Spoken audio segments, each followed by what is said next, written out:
কিন্তু ঈশ্বর তাঁর তৈরি মানুষদের পাপ কর্ম দেখে খুব দুঃখ পেয়েছিলেন। তিনি তাদের ধ্বংস করার জন্য মহাপ্লাবন ঘটানোর সিদ্ধান্ত নিলেন।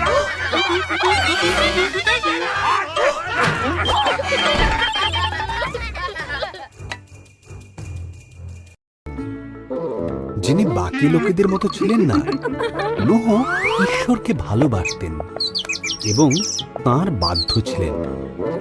ঈশ্বর নোহ ও তার পরিবারকে মহাপ্লাবন থেকে বাঁচিয়ে রাখার কথা ভাবলেন।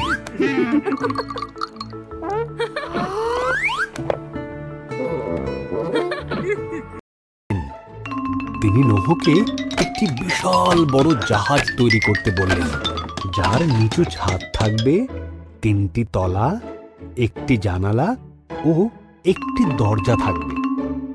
নোহ ঈশ্বরের কথা মতন জাহাজটি তৈরি করলেন।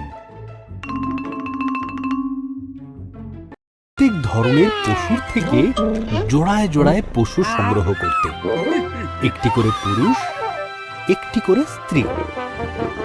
এরপর নোহ ও তার পরিবার বাকি পশুদের নিয়ে জাহাজে উঠে পড়লেন। ঈশ্বর জাহাজের দরজা বন্ধ করে দিলেন।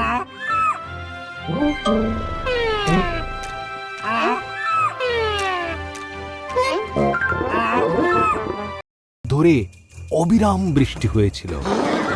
আকাশ থেকে বৃষ্টি পড়ছিল আর সমুদ্র হ্রদে জল বেড়ে উঠেছিল। এর ফলে পৃথিবীর উচ্চতম পর্বতগুলিও মহাপ্লাবনে ডুবে গিয়েছিল।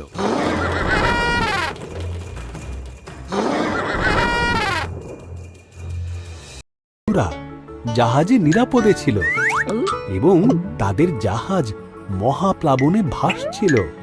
ঈশ্বর এক মুহূর্তের জন্য নোহর কথা ভোলেননি।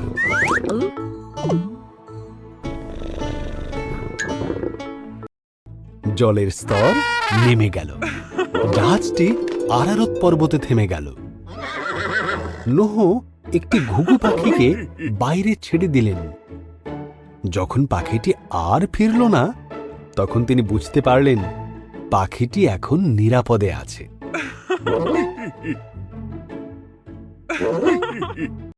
তাদেরকে জাহাজ থেকে বেরিয়ে আসতে বললেন। তিনি আকাশের প্রতিজ্ঞা স্বরূপ একটি মেঘধনু বানালেন, এই কারণে যে তিনি আর কখনো পৃথিবীতে মহাপ্লাবন আনবেন না।